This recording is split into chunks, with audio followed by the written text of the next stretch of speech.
시청자 여러분 안녕하십니까? BOA 모닝뉴스 시작합니다. 극심한 경제난의 여파로 중국과의 국경 개방을 준비해온 북한이 신종 코로나 바이러스 감염증의 새 변이종인 오미크론의 등장에 방역을 더욱 강화하고 있습니다. 전문가들은 오미크론 여파로 북중 국경 개방이 또다시 미뤄질 것으로 전망하면서 한반도 현안 정부에 부정적인 영향이 불가피하다고 분석했습니다. 첫 소식 조상진 기자가 보도합니다. 전 세계적으로 신종 코로나 바이러스 변이종인 오미크론에 대한 불안감이 확산되고 있는 가운데 북한 대외관용 조선중앙통신은 29일 또다시 델타 변이 바이러스보다 전염력이 5배나 강한 새로운 변이 바이러스가 발견돼 심각한 우려를 자아내고 있다고 보도했습니다. 노동당 기관지 노동신문도 대유행 전염병의 악순환에 다시 빠져들고 있는 나라들이 늘고 있다며 철저한 방역 규정 준수를 당부하는 내용을 실었습니다. 이같이 북한이 변이 바이러스 출현을 계기로 방역을 더욱 강화하면서 당초 이달 중 이뤄질 것으로 알려졌던 중국과의 국경 개방도 크게 지연될 것이라는 관측이 나옵니다. 최근 북중 간 물자 교역 재개를 위한 준비 동향이 지속해서 관측됐다고 밝혀온 한국 정부도 오미크론 등장이 북중 교역 재개 여부 등 한반도 현안에 미칠 파장에 촉각을 곤두세우면서 신중한 입장을 보이고 있습니다. 한국의 전문가들은 북한이 앞서 신종 코로나 바이러스 변이종이 발생할 때마다 주변국 상황에 민감하게 반응하면서 방역 강화를 주문해왔다면서 이번에도 같은 상황이 이어질 것으로 전망했습니다. 기존에 있던 변이만 가지고도 지금 위드 코로나로 전환하는 국가들을 북한이 비난하는 기사를 많이 써왔거든요. 그런데 지금 위험성을 알 수가 없는 세계를 긴장케 만들고 있는 오미크론이 발생을 했기 때문에 이 상황은 북한의 방역 강화, 국경 봉쇄에 더 큰 영향을 미칠 것으로 보입니다. 박원군 이화여대 북한학과 교수는 미국을 포함한 한반도 문제 당사국들은 대화와 외교를 통한 해결을 바라지만 변이 바이러스 출현은 그런 시도 자체를 제약할 것이라면서 새 변이 바이러스의 위험성이 심각한 수준으로 확인될 경우 종전선언 추진 등 한반도 현안 전반에 부정적인 영향이 불가피할 것으로 평가했습니다.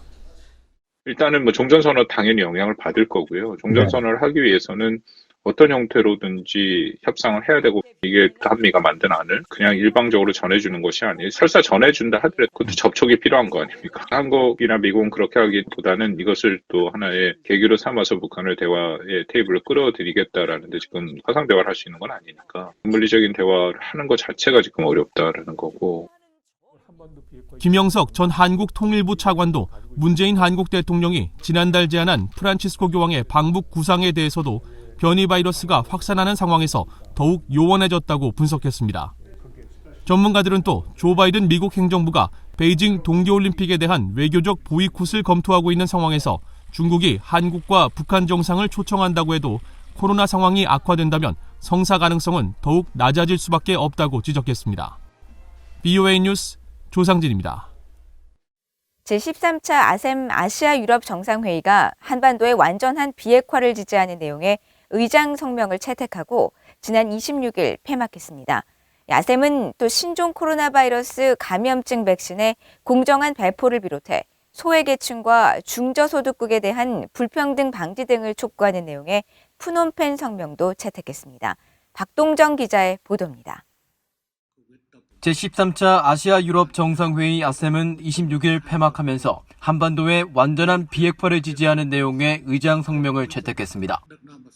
올해 의장국인 캄보디아 훈센 총리 주재로 열린 화상 정상회의에서 회원국들은 한반도의 완전한 비핵화와 평화체제 구축은 동아시아뿐 아니라 전 세계의 평화와 안보 및 안정을 위해 중요하다고 강조했습니다. 그러면서 한반도 상황 해결을 위한 평화와 외교 정치적 해결책을 지지할 것이라고 확인하고 핵무기와 기타 대량 살상 무기, 탄도미사일 프로그램의 검증 가능하고 불가역적인 폐기를 위한 UN 안전보장이사회의 대북 결의의 요구사항을 강조했습니다. 또 국제사회에서 제기되는 인도주의적 자본의 우려와 납치 등 인권 문제 해결을 강조한 일부 회원국들의 의견도 포함했습니다. 이와 함께 정상들은 세계적 지역적 도전 과제를 해결하는 한편 지속 가능하고 포용적인 경제 회복과 성장 등을 위해 다자주의의 강화 필요성을 강조했습니다. 또 군부 쿠데타 이후 미얀마 상황에 대해 우려를 표명하고 위기를 완화하기 위한 동남아시아 국가연합 아세안의 노력을 지지하면서 아세안 특사가 관련 당사자를 모두 만날 수 있도록 지원하라고 미얀마 군사정부에 촉구했습니다. 아프가니스탄을 장악한 이슬람 무장단체 탈레반에 대해서는 모든 테러 집단과 관계를 끊고 테러리즘에 단호하게 대응하기로 한 약속을 이행할 것을 요구했습니다. 아셈은 이어 신종 코로나 바이러스 감염증 백신의 공정한 배포를 비롯해 소외계층과 중저소득국에 대한 불평등 방지 등을 촉구하는 내용이 담긴 프놈펜 성명도 채택했습니다. The European Union and Asia are a world apart, but we have never been closer. This proximity concerns the most crucial aspects of our existence, the health of our citizens severely affected by COVID-19, the health of our economy, which has taken a hit because of the pandemic, and of course the health of our planet, on which our very lives depend. 이번 아셈 정상회의는 성장 공유를 위한 다자주의 강화라는 주제로 지난 25일부터 이틀간 화상을 통해 진행됐으며 훈센 총리는 개막 연설에서 포스트 코로나 시대 지속과 공유 가능한 성장을 이루기 위한 강력한 다자주의를 유지하기 위해 아시아와 유럽의 파트너십을 강화하자고 강조했습니다. 아시아와 유럽의 관계 강화를 위해 1996년 출범한 아셈은 아시아 21개국과 유럽 30개국 등이 참여하고 있으며 이번 회의에 미얀마 군사정부의 미나웅 훌라잉 총사령관은 참석하지 않았습니다. VOA 뉴스 박동정입니다. 미국 상무부가 국가안보에 위협이 되는 외국 기업들을 수출 규제 대상으로 지정했습니다.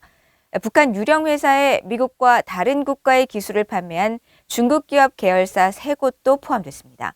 이조은 기자가 보도합니다. 미국 상무부가 국가안보 혹은 외교정책 이익에 반하는 활동을 한 것으로 판단해 최근 수출 규제 대상, 즉 블랙리스트에 추가한 해외 27개의 기업 명단이 26일 연방관보에 게시됐습니다.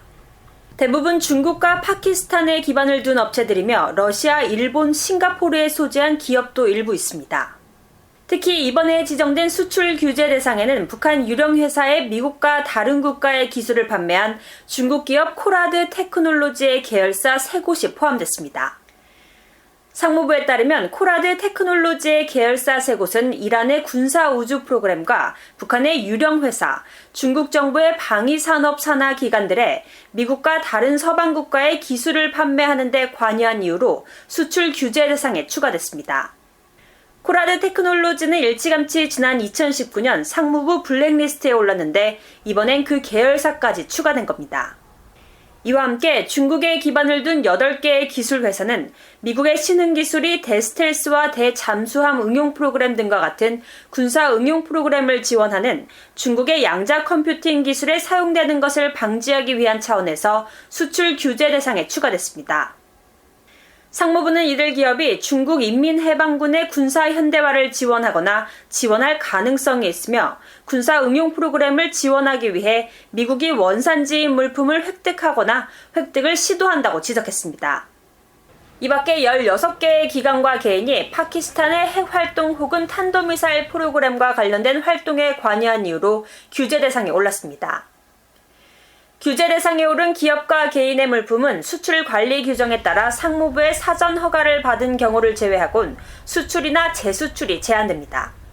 지나 레이문도 상무장관은 성명에서 국제무역과 상업은 국가 안보 위험이 아니라 평화와 번영, 고임금 일자리를 지원해야 한다며 상무부는 국가 안보를 보호하기 위해 수출 통제를 효과적으로 사용하는 데 전념하고 있다고 밝혔습니다.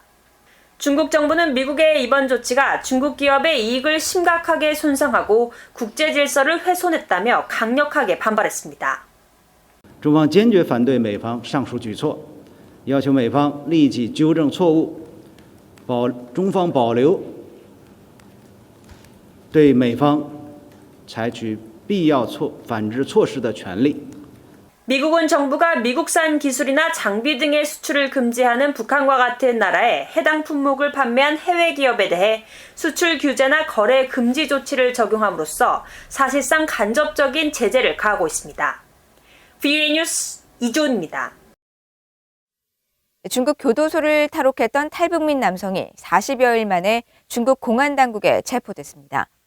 중국 지린성 공안국은 28일 지난달 18일 지린 교도소를 탈옥했던 39살 북한 남성 주현건 씨를 이날 오전 10시쯤 체포했다고 밝히고 체포 경위 등 자세한 관련 내용은 공개하지 않았습니다. 중국 매체들과 사회 연결망 서비스에 올라온 주 씨 체포 관련 동영상에 따르면 주 씨는 지린시의 한 섬에 숨어 있다가 공안이 쏜 총에 맞고 체포된 것으로 알려졌습니다. 북한 특수부대 출신으로 알려진 주 씨는 가족의 북한 탈출에 관여한 혐의로 노동교화형을 선고받자 지난 2013년 탈북한 것으로 전해졌으며 중국에 미입국한 뒤 절도와 강도 등 혐의로 징역 11년형을 선고받고 복역하던 중 교도소 지붕을 통해 탈옥했었습니다.